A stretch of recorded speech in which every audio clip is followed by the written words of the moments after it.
What's up, everybody? So both the boxing event and the UFC event has ended, and it was a wild night of events. Not just fights, I mean, we got everything tonight. We had musical performances, concerts, we had dancing performances, we got slap boxing matches, we got comedy, we had USSR support from Oscar De La Hoya for some reason, we had Oscar nominating acting, we got educated about female genitalia for an hour, and we have fights at the same time. What more can you ask for? Just a weird night of fights, man. A complete circus. On one end, you had the UFC with some decent fights. It wasn't the most exciting card. Robert Whittaker's main event performance was astounding. One of the greatest performances of the year so far. Absolutely doesn't surpass Max Holloway's, but definitely his best performance of his entire career, doing everything in the book to defeat Kelvin Gastelum. Co-main event was kind of lackluster, but Andrei Arlovski still showing that the old school guys can still be victorious today. Jacob Malkoun had a very good wrestling performance against Al Hassan. Tracy Cortez had a weird decision win. I didn't think she won the fight, but it was a good back and forth. And Pena and Munoz put on an amazing fight. The UFC card was kind of just solid. And then you had the Triller event, which had everything but that. I mean, maybe the Frank Mir and Cunningham fight was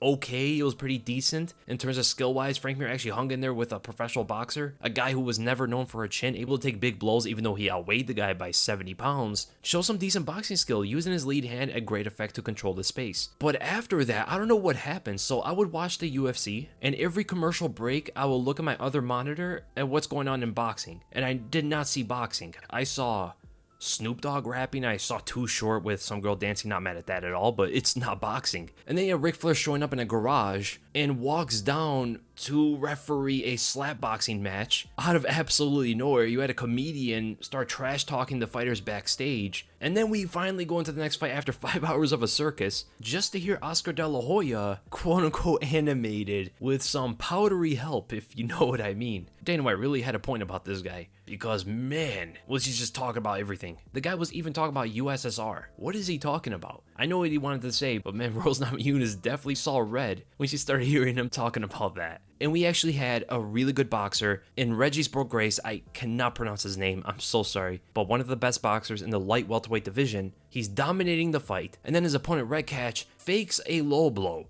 It was such an obvious fake. Not only did he block the punch wrapped around his hip. It was such an obvious fake. It was such an obvious acting job. Aljamain Sterling would be proud of it, man. And then the guy goes out on a stretcher. Like, are you kidding me? We can see the replay. We see it on screen. We saw it live. The guy goes out on a stretcher. Even the actual pro boxers were wonky tonight. And then we finally had Jake Paul knocking out Ben Askren. Man, I never wanted to see Jake Paul win that fight. I was really rooting for Ben Askren for the first time. And here's the thing, man. Not only MMA loses, but humanity lost. Ben Askren just looked too old, too slow. He didn't see any of the punches coming. And what we were talking about before was that Ben Askren is supposed to be tough, have a really good chin. A lot of people were banking on his ability to take a big punch and keep going. The fact of the matter was, even when I said in my prediction video, Ben Askren is going to get hit early. He's going to take some big bombs early. There's no way getting around that. I kind of overestimated his ability to take the punch and underestimated Jake Paul's punching power. Jake hits harder than I thought he did, and Ben Askren's chin may be softened more than I thought it has.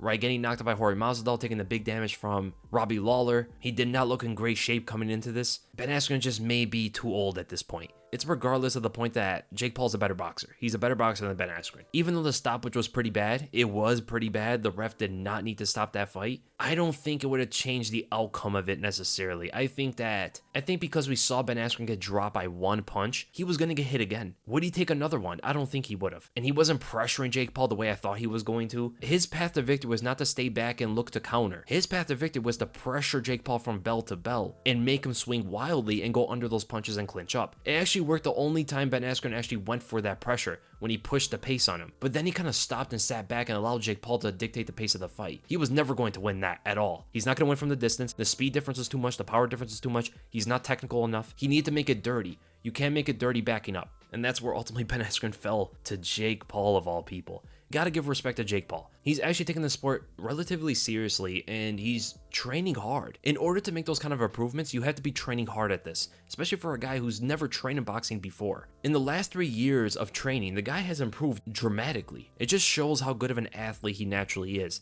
And it just shows about punching power. Some people think that, he's not a boxer, so he shouldn't have punching power. Well, punching power is a natural gift.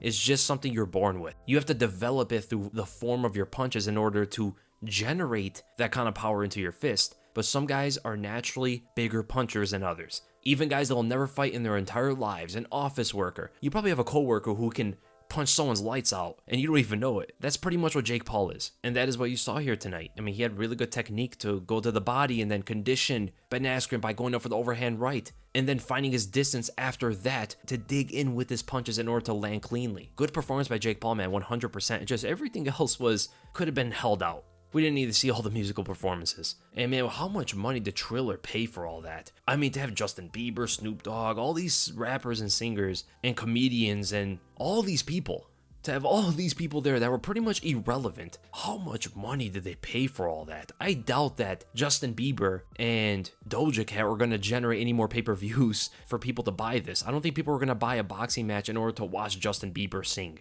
Hopefully they did well. Hopefully the pay-per-views sold well because they must have went to the bank for that. And then we talk about the UFC. Gotta talk about Robert Whittaker, man. Robert Whittaker with the best performance of his entire career, in my opinion. He has some really good performances in the past, but man, did he make Kelvin pay at every given moment. He looked like he hit another level, almost like that flow state of his. There were moments where he was throwing out combinations I've never seen him throw before. He would shoulder roll the right hook and counter with a left high kick on that same side in order to throw a lead leg kick, straight right, and then right high kick over the top, all in one chain. Insane stuff. He had some strong takedowns on Kelvin. Who would have thought that Robert Whittaker would out-wrestle Kelvin Gastelum, especially with Kelvin coming off his last performance? When he got those double underhooks, Kelvin could not find his way out of there. Even that single leg takedown, I think it was in the 5th round, just caught Kelvin completely off guard. This is the Robert Whittaker that we wanted to see against Izzy. Or what about the lead front kick into a fading overhand and then just making Kelvin miss completely? His distance work was on another level tonight. And he talked about it. He said he did not want to stay in the cage. He knew he was going to get pushed back in the fight. So he knew when he did get pushed back, he would have to return quickly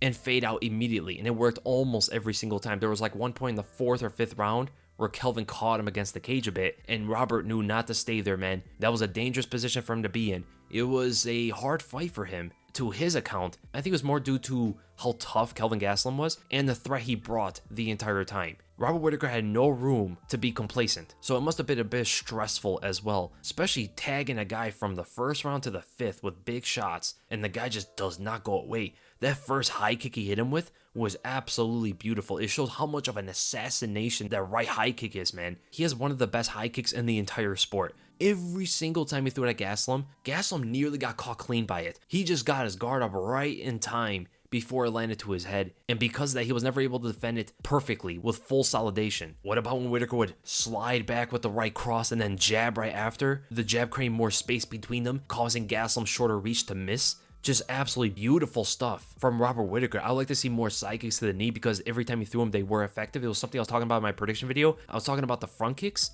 the right high kicks, and the side kick to the knee being the biggest weapons for Robert Whittaker. And he just played to that beautifully, man. What's next for him? 100% a title shot. There's nothing left for him. He was never a guy that would call out for a title shot, but now he is. He knows the position he's in. He just defended the #1 contender spot 3 times against Jared Cannonier, Darren Till, and now Kelvin Gastelum. Give the guy a break, man. I know Izzy wants to fight pretty soon. Didn't look like Whittaker took much damage, which is actually pretty fortunate for him. He's usually injured after these fights, and I think that fight should take place in the fall. Whittaker's wrestling and some of the stuff he showed tonight, as well as in the Darren Till and Jared Cannonier fights, is going to prove very effective against Israel Adesanya. I cannot wait to make a pre-fight breakdown of that. The changes that Whittaker has made in preparation for Israel Adesanya. And as for Kelvin Gastelum, so with that being the next title fight, Gastelum is in a very weird position because he's not doing that well. I think he's like 1-5 in his last 6 or something, but that doesn't tell you the full story of it. Kelvin is competitive with everybody. He fights the best guys in the world and he's there with them. He's almost like the Alexander Gustafsson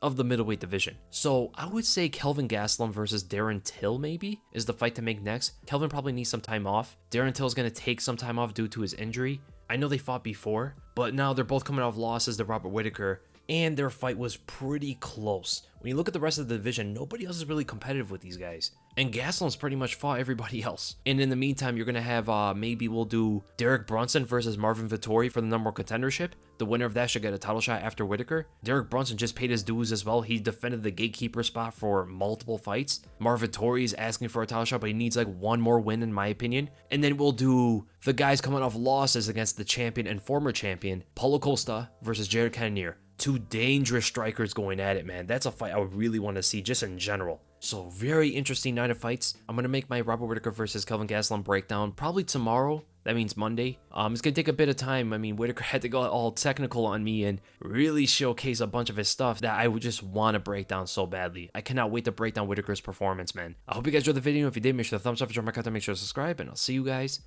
in the next video.